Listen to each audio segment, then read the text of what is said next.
Bonjour à toutes et à tous.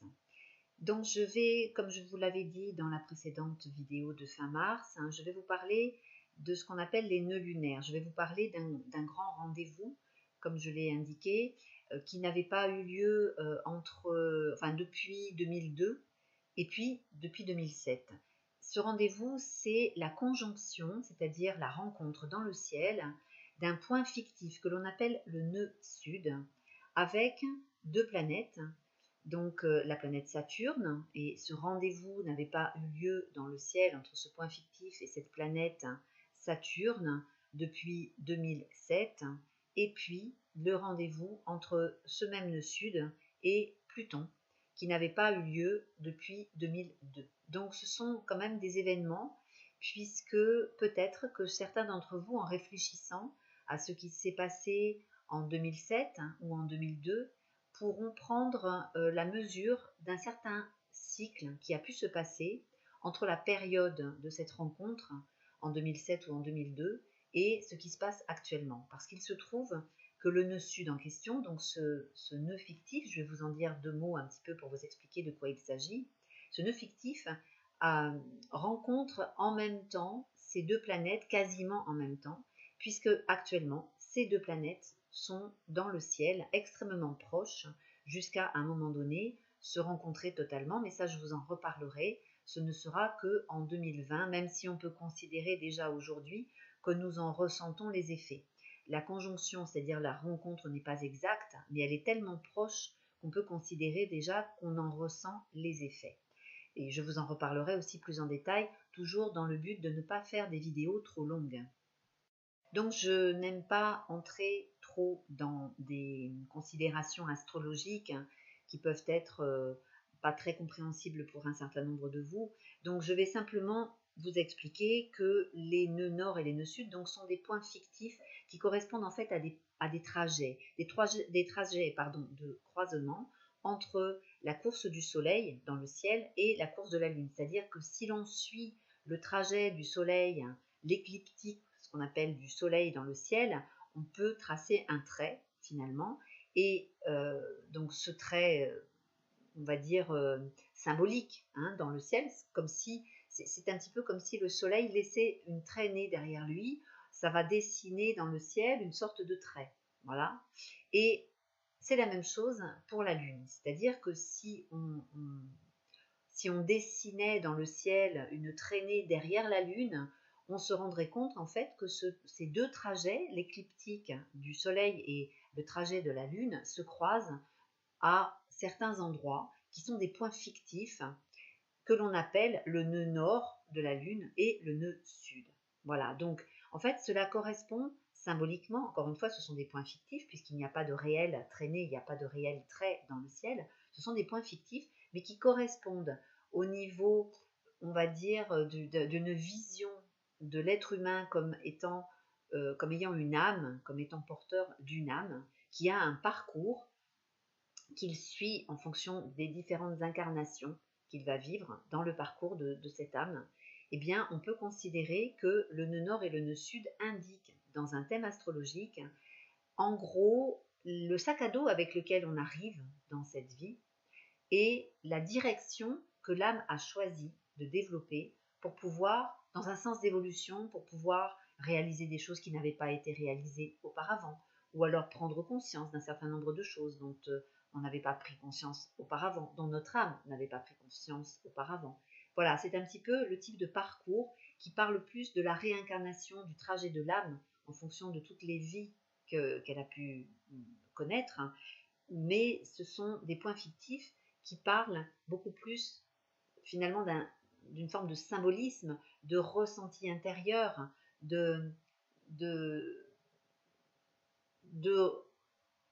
d'événements en fait qui se répètent, d'événements qui paraissent d'une manière surprenante se répéter un petit peu dans le même style, et où il y a des sensations récurrentes ou des événements récurrents ou un type de rencontre récurrent, etc. Ce qu'on peut appeler en fait le karma. Alors je fais très attention à cette notion de karma parce que dans notre civilisation judéo-chrétienne, ce qu'on entend toujours par karma, c'est un petit peu ce que l'on a appris dans la religion catholique en particulier, c'est que en fait, nous sommes sujets à devoir se culpabiliser pour des choses que l'on a mal faites ou pour des fautes que l'on a faites dans des vies antérieures ou dans une partie de notre vie. Donc c'est toujours la notion de karma en fait est toujours empreinte pour la majeure partie des personnes d'une peur, d'une culpabilité, d'une culpabilisation et surtout d'une sorte euh, d'un non-choix, c'est-à-dire je suis obligée de supporter la conséquence de choses que j'ai mal faites auparavant, d'une faute que j'ai faite auparavant. Donc cela retire toute la liberté à l'être humain, cela même empêche l'être humain de pouvoir comprendre, appréhender son existence et sa vie comme étant quelque chose qui n'est pas tracé d'avance, comme étant quelque chose qui puisse s'alléger et surtout qui soit une part de nous-mêmes qui puisse accéder à une forme de liberté. Donc c'est pour ça que je n'aime pas utiliser ce mot de karma, parce que cela implique, encore une fois, un non-choix, une culpabilisation, des peurs, et puis quelque part une non-liberté. Mais il n'empêche quand même qu'existent dans nos vies des phénomènes récurrents, des sensations récurrentes, des rencontres récurrentes, des événements récurrents. Et on ne peut pas nier que cela n'existe pas dans nos vies. Donc, pour moi, l'étude des nœuds lunaires, dans chacun de nos thèmes, donne une indication, au contraire donne une direction, on va dire, donne oui, c'est ça, une direction, un petit peu comme un voilier qui va tendre sa voile dans le sens du vent pour pouvoir avancer plus vite, plus facilement. Voilà. Au lieu d'avoir cette difficulté à essayer de remonter le courant alors que le vent le pousse dans l'autre sens. C'est un petit peu comme ça, moi, que je vis le nœud nord et le nœud sud. Voilà. Donc, il se trouve que en ce moment, nous avons cette rencontre dans le ciel, et cela concerne tout le monde, de la planète Pluton et de la planète Saturne avec le nœud sud. Voilà, donc c'est quelque chose d'important, c'est un événement qui effectivement peut nous faire ressentir bien, ce dont je viens juste de parler, c'est-à-dire des événements récurrents, des rencontres récurrentes, des sensations de déjà-vu, surtout des sentiments et des sensations de quelque chose qui, qui appelle à un désir de compréhension. C'est comme si on était appelé à essayer de se poser finalement un certain nombre de questions, parce que c'est comme si la vie venait nous montrer un certain nombre de choses, venait nous bousculer dans un certain sens. En tout cas, venait nous apporter des éléments qui peuvent véritablement nous servir pour mieux comprendre notre vie, mais surtout pour avoir un choix dans notre existence, un autre choix qui nous permette de diriger notre vie dans un sens qui nous nourrisse et non pas qui nous écrase finalement. Et c'est là toute ma démarche à travers ces vidéos que je fais, et en particulier celle-ci. Alors je vous ai mis là la carte du ciel actuelle pour ceux qui seraient intéressés pour voir un petit peu les positions des planètes. Donc vous pouvez voir à travers les schémas que je vous ai mis juste avant la forme du nœud nord avec le nœud sud qui n'est pas forcément indiqué sur le schéma que je vous ai mis, mais que l'on devine puisque c'est un axe en fait. Donc on voit bien cette conjonction entre la planète Pluton et la planète Saturne avec le nœud sud. Alors, qu'est-ce que ça vient nous apprendre? Qu'est-ce que ça vient provoquer? Qu'est-ce que ça vient réveiller dans nos vies quotidiennes, parce que il est important de se rendre compte à quel point cela peut impacter notre vie quotidienne, et le but étant de pouvoir surfer sur ces énergies sans les subir finalement. Alors, bien sûr, il y a d'autres aspects, comme vous pouvez le voir sur la carte du ciel que je vous ai mise, mais je suis obligée de limiter mes vidéos, donc du coup, je ne vous parle que de cet aspect-là. Si vous voulez avoir d'autres détails par rapport à votre propre carte du ciel, il faut me contacter pour que je puisse faire une analyse de votre carte du ciel à travers l'adresse mail, l'adresse de mon site, qui est présent dans le générique de début et de fin. Voilà. Donc, par rapport à ces aspects, Donc actuellement, d'une manière globale, puisque le travail que je fais actuellement est un travail très général, je ne peux pas vous donner encore une fois des détails, cela peut donner donc des ressentis, des rencontres, des retours d'événements ou de retours de personnes, donc euh, avec une sensation de situation que l'on pensait peut-être réglée, par exemple, et qui ressurgissent. Il peut y avoir une sensation de ras-le-bol complet, c'est-à-dire on n'en peut plus de vivre certaines situations. Donc, on essaye de trouver des solutions. On a parfois l'impression d'être retardé, on a parfois l'impression d'avoir du mal à pouvoir trouver les clés qui nous permettent de sortir d'un certain nombre de situations. Et en même temps, il peut y avoir aussi, en parallèle, d'autres libérations, comme c'est un petit peu comme si la pensée commençait à se libérer. C'est-à-dire, c'est comme si on avait la possibilité aussi de sortir d'habitudes, de croyances, de façons de voir les choses qui s'élargissent. Comme si on se donnait la possibilité de pouvoir être dans un regard différent par rapport à notre vie, par rapport à notre quotidien, par rapport à nos obligations aussi. La conjonction actuelle, dans cette rencontre actuelle, parle aussi beaucoup de notre capacité à se rendre compte des obligations que l'on se crée soi-même ou des obligations que l'on a générées dans notre vie par rapport à nos choix antérieurs. Et c'est comme si, d'une certaine manière, il était possible, c'est un petit peu comme si on se remettait le nez dans ces situations, dans ces ressentis ou dans ces événements, finalement, pour pouvoir trouver d'autres solutions. Et justement, par rapport à d'autres aspects qui sont dans la carte du ciel actuelle, il y a d'autres solutions qui se présentent.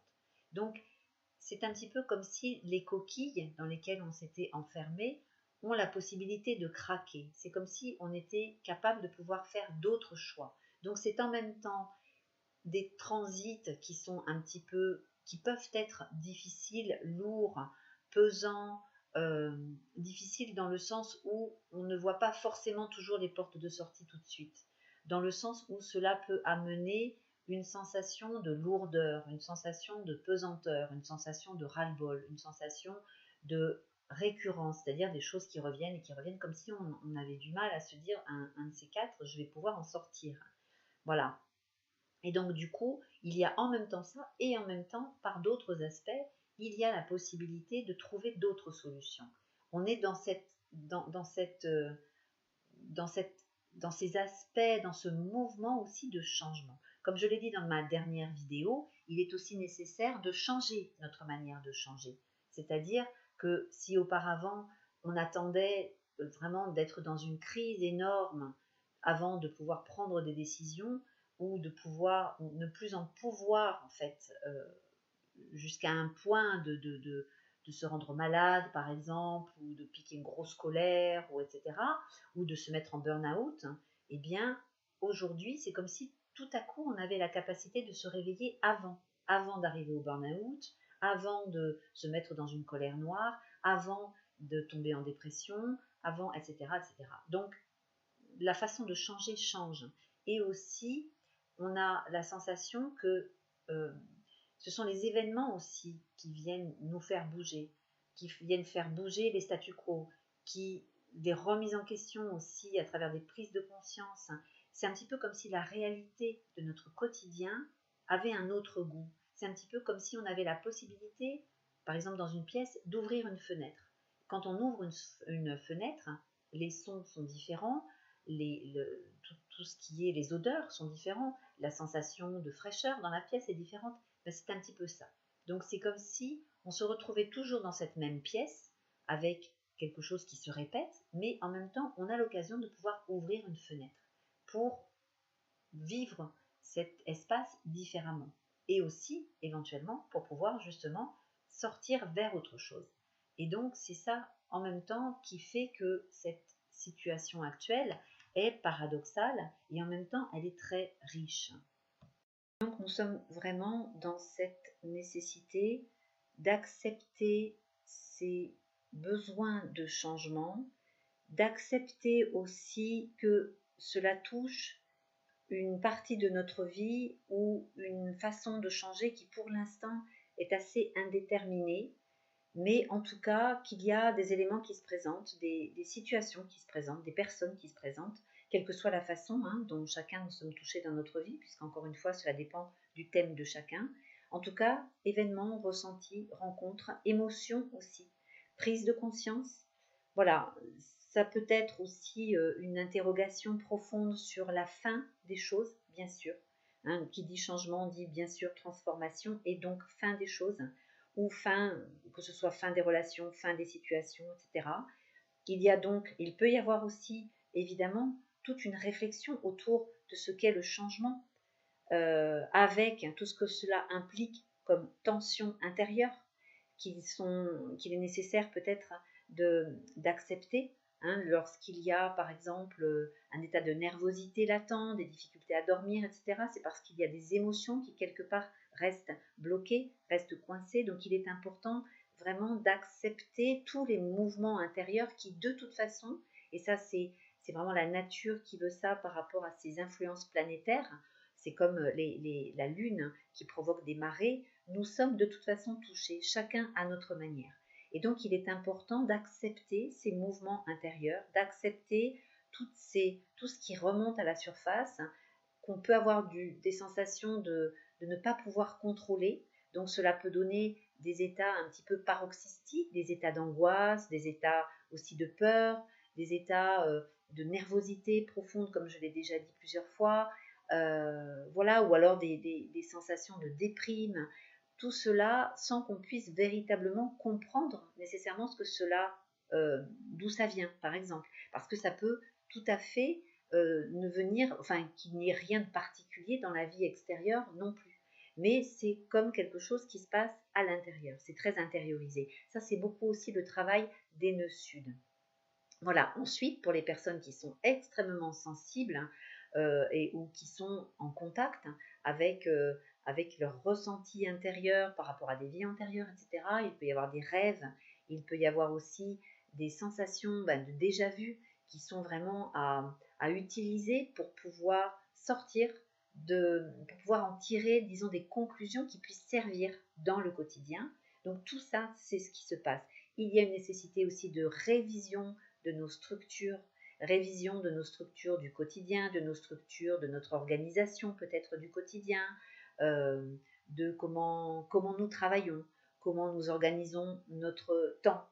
Beaucoup d'interrogations autour du temps, beaucoup d'interrogations autour du rythme aussi de vie, beaucoup d'interrogations également sur les peurs, bien sûr, sur les limites, sur les obligations que l'on se crée, je viens de le dire. Beaucoup d'interrogations aussi autour de l'organisation de la société d'une manière générale, c'est-à-dire des interrogations aussi, on le voit à travers tous ces mouvements qui se passent actuellement, en particulier en France, mais cela concerne aussi tout le monde.